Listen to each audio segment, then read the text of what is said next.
The core influence of Feng Shui is inspiration. The results of Feng Shui is growth.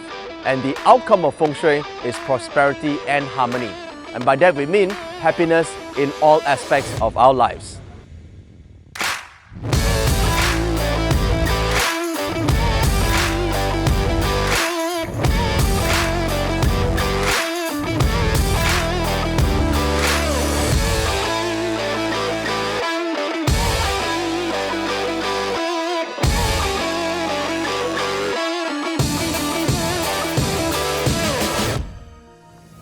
Hi, I'm Joey Yap, creator of the Feng Shui Academy and founder of the Mastery Academy of Chinese Metaphysics. In the last 2 decades, I built a following of more than 2 million followers. I speak to more than 50,000 people in my live events all around the world. And I'm the Feng Shui consultant to some of the world's most iconic buildings in Australia, in UK, in Vietnam, in Singapore, and in Malaysia. I'm also the CEO and founder of a high-growth, multi-million-dollar Feng Shui consulting practice. I've been featured on CNN, Bloomberg, CNBC, and BBC on some of the unconventional Feng Shui methods that I've used to transform lives. And in the last 20 years of my practice as a Feng Shui consultant, I have the privilege and honor of working with some of Asia's top business leaders and prominent tycoons. And that's not all. Me and my team have also got the good fortune of working with folks just like you and me transform their lives. I've taken them from their current level to the multi-millions and beyond. So how did I make this happen? How did I create all this? Well, I had them set up very specific strategic Feng Shui structures. For example, diagnosing their current situation and what needs to be improved, rectifying and mitigating the problems that stop them from maximizing their full potential. Or if they're already an existing successful business owner, we take it further by giving them their forecasts and predictions based on the Feng Shui energy cycles. Once they have all these Feng Shui structures in place, their inspiration, impact and income skyrocket. For people who never use it, I would advise to try it at least once because it works fast and it works for 100%. Lessons I heard before from other Feng Shui masters is very different and very limited. What Joey has shared is so much more. With this course, I've learned a lot to use it in my career because I'm an architect. House that they asked me to design, a house, an office, a store, a restaurant, it has to be lucky, it has to be good. It makes me better understand my own so-called destiny and how I can actually change it or why things turn out this way. I was actually very strongly recommended to come to experience for myself, and I feel that he's very engaging, and I promise myself I'll be back next year, that's for sure. And I think for me to come back a second time is a strong testimonial on its own. Welcome to Lesson 3 in our video training series. Now, if you've not already watched Part 2 or Part 1, see the link on your screen right now, click on this and watch them before joining me in this lesson. In the course of the last 20 years as a professional Feng Shui consultant, working with thousands and thousands of clients from all walks of life, I can safely say that most of my clients probably fall under 3 different categories. The first category are those clients that are probably very new to Feng Shui. Some of them don't even believe in Feng Shui, some don't even have a negative view of what Feng Shui is. For example, they may think Feng Shui is a religion or it's hocus pocus. Well, how do I normally deal with this type of clients is, maybe they are friends or relatives of the clients that I'm working with. Normally I tell them and I explain to them that Feng Shui is not a religion. Feng Shui doesn't involve a central god or deity that they have to pray to. It doesn't, okay? It's a science of the natural environmental energies. It's about understanding how the energies of the environment affect and help you. And as about to convincing them, I'm not out there to convince anyone about Feng Shui. I'm here to use Feng Shui to help. So if you have any areas of your life that need help, you can use Feng Shui to assist you in achieving those goals. Now, the second category of people are those who have dabbled with Feng Shui somewhat. They probably read some books or they understand some principles, but nothing seemed to work. So they come to me and say, hey, how can you use Feng Shui to help me because I've been using it and I don't see the results. Now, normally the cause of this is because people are confused with various theories and principles. And they probably have mixed New Age Feng Shui, thinking it's Feng Shui like item placing around the house, the lucky colors and lucky numbers and lucky objects, or wealth corners or prosperity corners in the house. Well, Feng Shui is not like that. As you know from the last previous lessons, you've found out that Feng Shui involves understanding the environmental energies and people's personal energies. So it's not about item placing.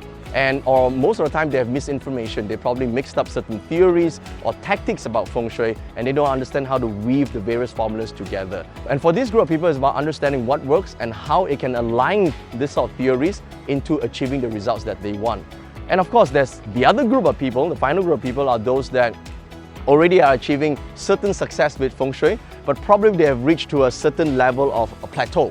Right? They need a breakthrough. They need to go to the next level. Probably they are business owners that they reach the maximum capacity. They want to 10x their growth, but they're somehow reaching to a point where they're not seeing major improvements. For this group of people, normally it's a strategic problem because they're using the same formula that got them here, thinking that it will get them there.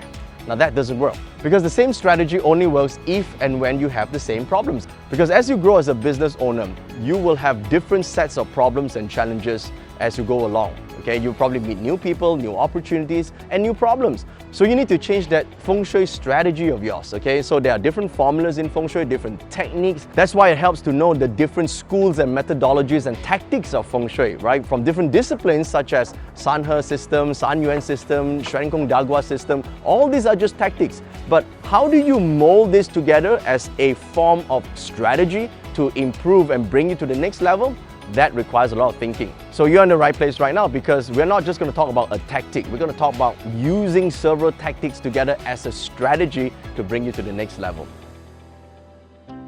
So as you can see, the primary premise for most people wanting to implement Feng Shui in their life is for the increase of wealth or money. So think about it.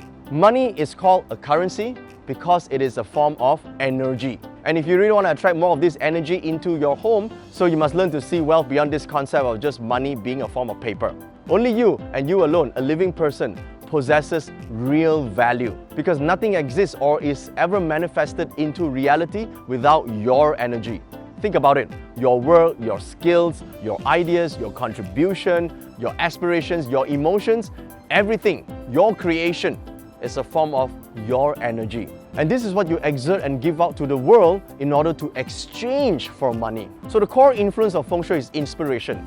So when you are influenced by Feng Shui to start your own business, to start a cafe, to ride a boat, to change to a new job, or finally have enough energy and courage to take action on your ideas, eventually you will be rewarded by how many lives your energy has impacted. A very wise mentor and businessman once told me that if you want to make $1 million, make sure that you are able to impact and touch 1 million lives. And if you want 10 million, make sure you impact and touch 10 million lives. With the right Feng Shui skills, you'll become more aware of the qi that impacts your life from your home and from your environment. And more importantly, learn how to harness it to spiritually enlighten your mind, body, and soul for wealth and value creation. You remember we talked about the 4 main applications of Feng Shui: to correct, to diagnose, to enhance, and to predict qi flow. Well, if you understand how Feng Shui works, you will understand how the divine mind and how life works for you through your living space. With the correct applications of Feng Shui, your wealth qi or wealth energy can be unblocked and enhanced. And manifesting wealth, creating a better life, better income, and success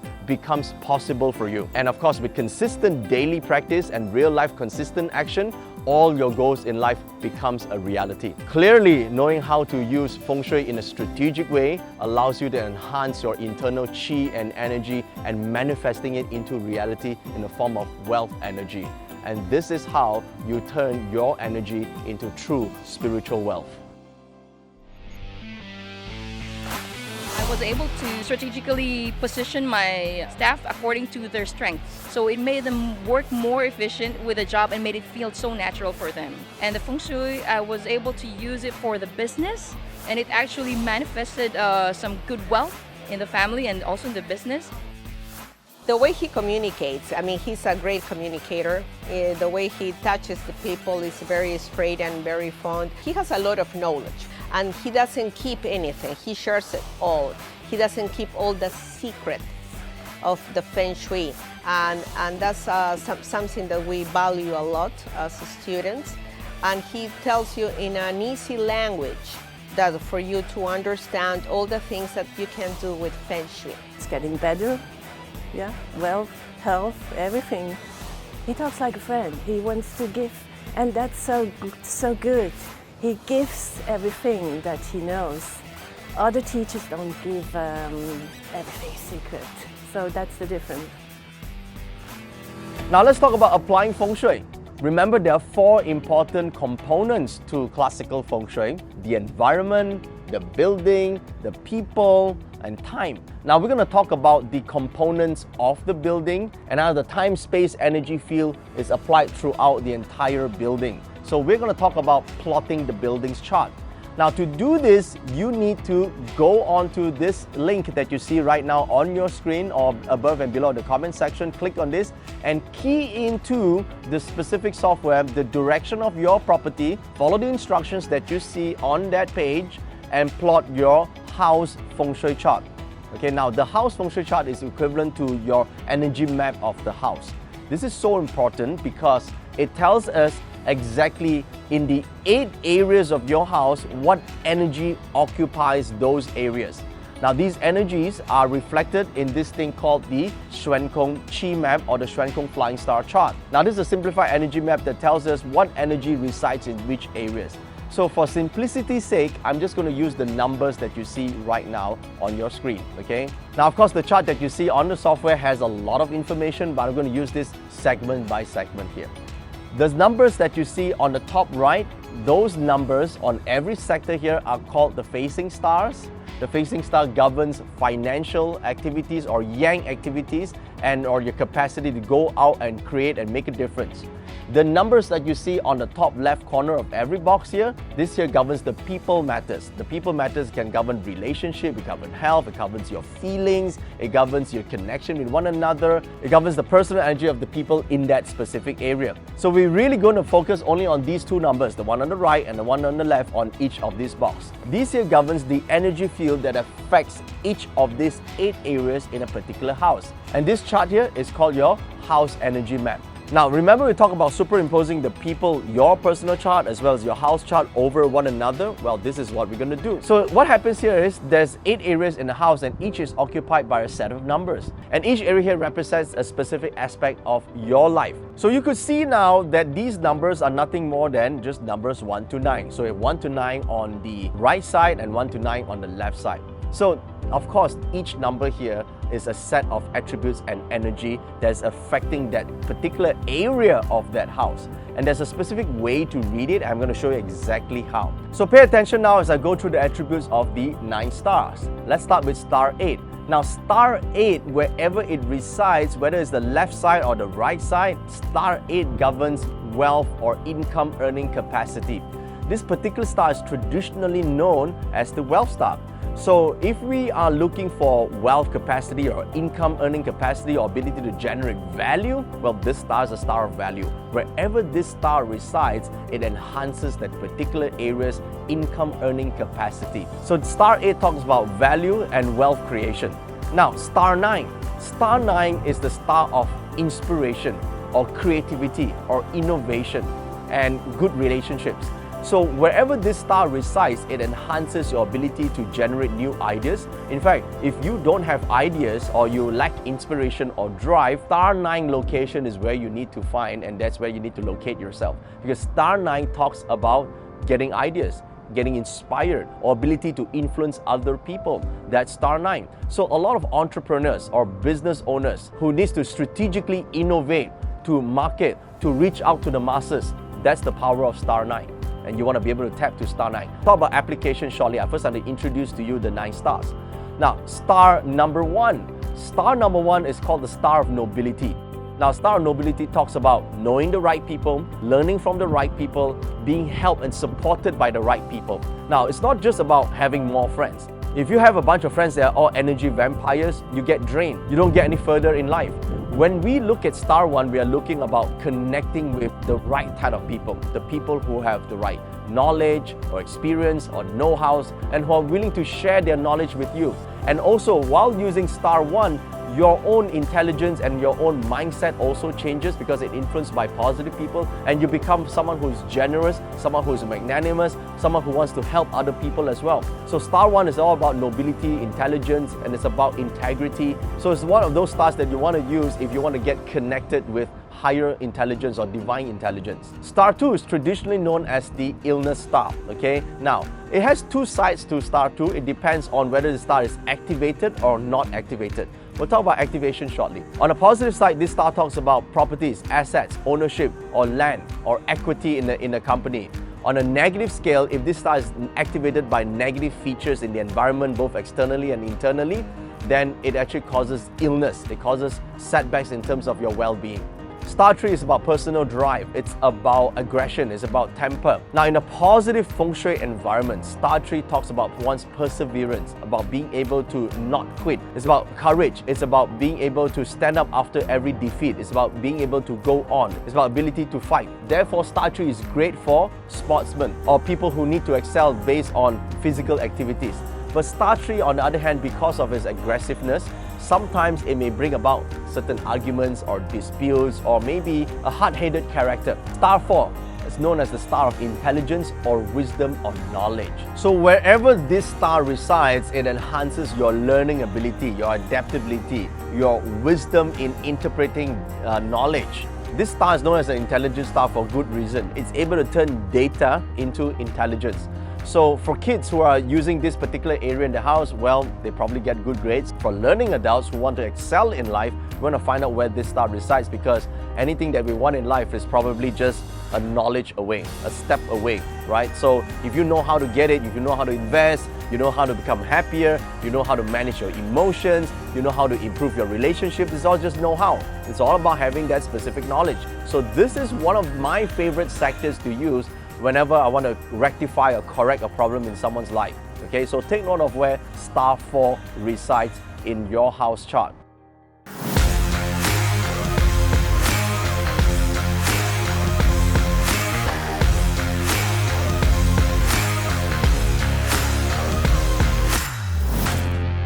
Now I'm going to skip star 5 and go to star 6 for now. I'll talk about star 5 later. Star 6 is the star of execution, power, authority, and ability to get things done. Now, traditionally, star 6 is known as the career star. But what it really is the ability to lead, its ability to manage, its ability to actually look at details, lead people, and be able to influence other people. So when it comes down to operations or getting things done or making things happen, that's star 6. You know, we all have a lot of ideas. Sometimes we have a lot of entrepreneur ideas. Sometimes we think about something, we have dreams. But it's one thing about dreaming about something, it's totally different about making it happen. So if you want to make your dreams come true, you need to be able to execute it. To execute it, you need star 6. Star 7, the star of communication, the star of connection, the star of talking and speaking. So you're in business of speaking, selling, teaching, or just communicating with people. If your job involves you talking to other people and being able to speak and speak well, that's star 7. However, if star 7 is affected by negative features, then it does affect being injured by sharp objects and, or at worst case scenario, possibly of getting robbed. So do be careful of negative forms features when it comes to star number 7. Well, lastly, let's talk about star 5. Well, star 5 in the entire context of Shuan Kong Flying Star Feng Shui is in fact the most negative and volatile energy in the house. Usually we don't like to be in the vicinity or in the sector where star 5 resides. In fact, this is where the problem area is in the house. Now, of course, I'm simplifying matters here, but in general, wherever this star resides in the house, that area is considered an afflicted area.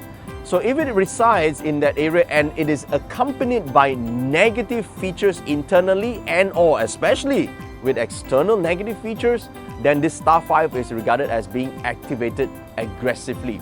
So if you are in that area or you're staying in that area, it can impact your life in a negative aspect. So there you go. These are the attributes of the 9 stars. So if you want to know more about these 9 stars, not to worry, there's additional notes that come along with this lesson. Be sure to download them.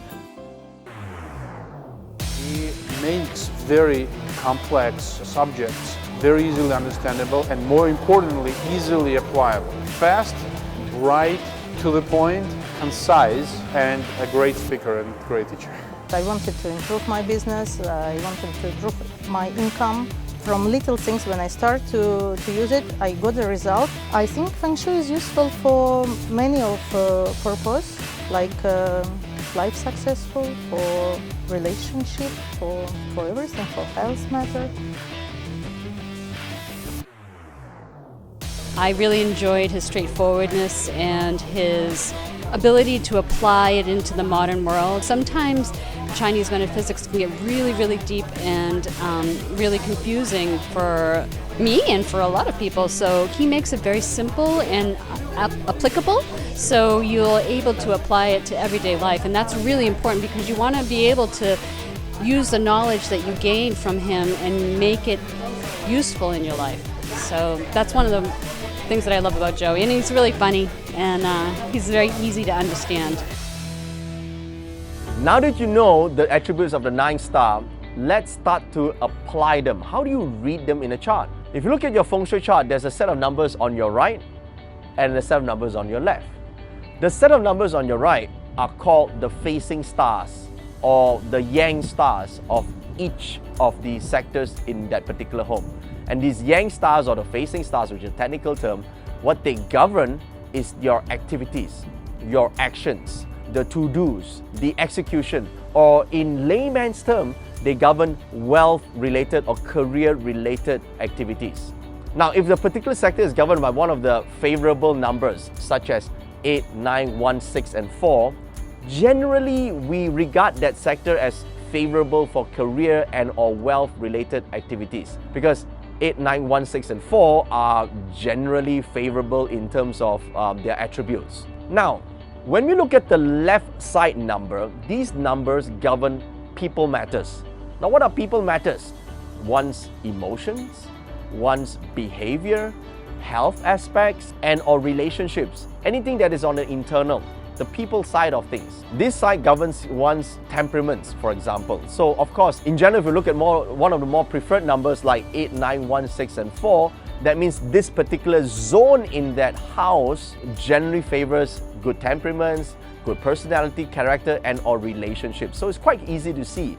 So what we want to do now is to look at the house area here and do two things. Okay, so let's go back to our 4 major components. And the 4 major components of a house are environment, building, people, and time.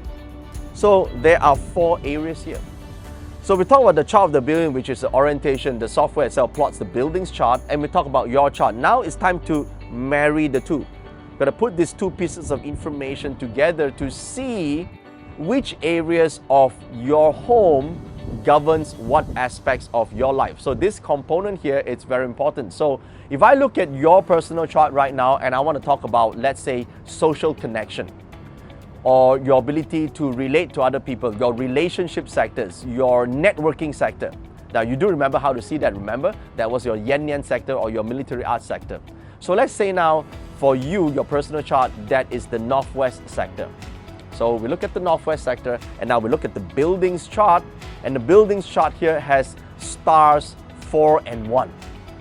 Now, both 4 and 1 are favorable numbers, and one of them represents academic pursuits, smart, intelligent, and the other one that represents noble people, really high caliber, high quality, supportive mentors.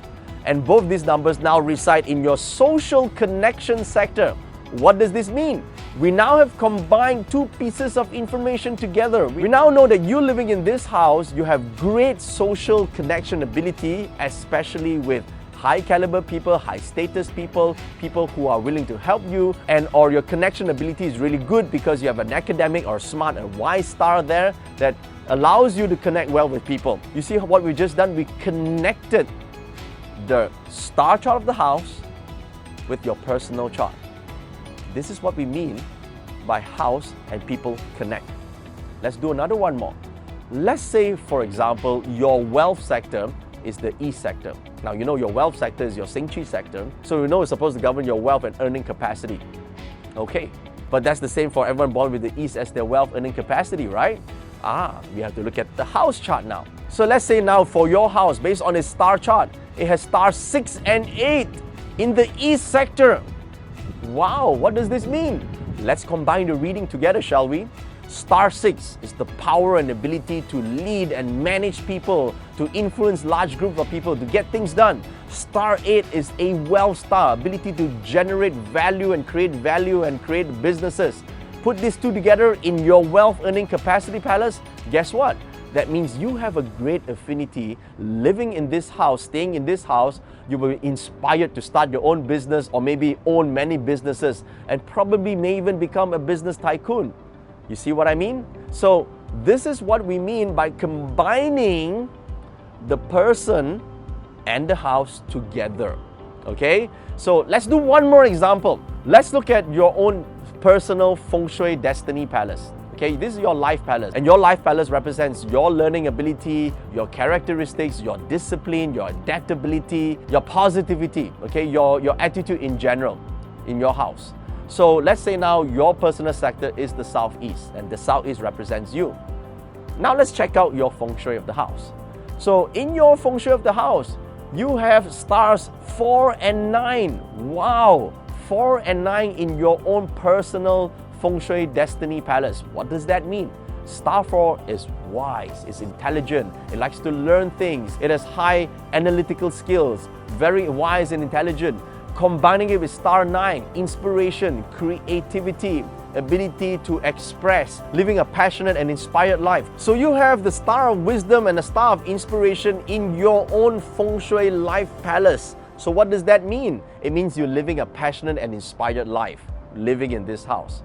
That's how you read the chart. Now conversely, let's say that in your Feng Shui life palace, you have stars 2 and 3 based on your house chart. So stars 2 and 3 now reside in your Feng Shui destiny palace. Now what is star 2? Star 2 is a little bit possessive, maybe has a little bit of a health setback, and or maybe star 2, because it's earth star, you can put on weight easily, for example. And star 3 represents a little bit of temperament, argumentative. Putting these two stars together in your destiny palace, what do you have? Well, maybe you're busy working, but you have some setbacks because star 2 is a bit pessimistic or lethargic, and then you're star 3, you're temperamental, you're not so happy all the time, you're aggressive all the time, and you don't really save money. That's how you see the effects of Feng Shui of your building on your Feng Shui destiny palace. When you overlap the two things together, you see the capacity between the building and your own personal life.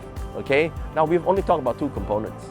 We still have the environment and time factor, because this tells you the capacity, the influence of the energies from the external environment, Mother Nature itself, and time aspect. How effective, how vibrant, how strong are these influences in your life. If it's a bad energy but it's weak, it doesn't matter. If it's a good energy and it's strong, wow, you're talking about greatness, you're talking about major impact, global impact. That depends on how strong the energy. That's what we call timeliness. And that's what we want to talk about in the next lesson, where I'm going to tell you a plan, a strategic way to combine these forces together to awaken and activate these energies both for your home based on your environmental and timeliness factors. And once you understand this, you will have the right strategic plan to your success in life. So be sure to watch the fourth and final lesson in our training series. So hope you guys have enjoyed the lesson so far, and yes, I have been reading the comments that are on the Facebook group as well as on the emails that you guys have sent me. And again, remember, when we are applying Feng Shui, we basically have three perspectives, right? The first type of people that applies Feng Shui are those that we call go-getters. Remember go-getters? Those who want to achieve something in life, but they're probably stuck, or they want to just bring their business to the next level, but they don't know how. They want to be able to enhance their sales abilities, their income abilities. That's not normally what we do when we look at office Feng Shui or corporate Feng Shui. And some people, maybe they just don't know what's the next step, right? So those are the go-getters. And then there are others who in Feng Shui are called the givers. The givers are people who have lots of love, but they want to find someone to give that love to. And they want to find good family, they want to build a good family, they want harmony in their relationship. Basically, they want to give meaning in life, right? And probably they're stuck because they couldn't find that someone, or that relationship somehow just they keep connecting with the wrong people in their lives, and they want to use Feng Shui to fix that problem, or be able to attract better family and harmony into their lives. And of course, the third group of people, they were the seekers, to have contributions that are meaningful. So for them, using Feng Shui will be a little bit different than, say, go-getters and the givers. So people have different focuses and or perspectives when it comes to application in Feng Shui. That's why we need a plan to do this. We need a strategy to do this, because different tactics in Feng Shui work for different people. That's what we mean by strategic Feng Shui. And that's what I'm going to talk about in our next and final lesson in this Feng Shui online training series. So until then, make sure you check your emails because we're not going to release it in our normal channel here. We're only going to release it in a special email sent to you. So check this and then we'll link you to the final training video where we're going to talk about all these strategies. And remember, place a comment that you see on the comment section below. And remember, send all your questions that you have to the special Feng Shui community that I have set up. And remember, download the notes, and here's a special exercise here I want you to do before you go on to the next lesson. Go and find your neighbor or your friend and apply the Feng Shui that you've learned so far in the first 3 lessons on them and for them. So I want you to do that and bring your experiences as well as your questions to Module 4. You find that this will actually bring you to a much deeper level of understanding as we approach the subject of Feng Shui in the next lesson. I'll see you then.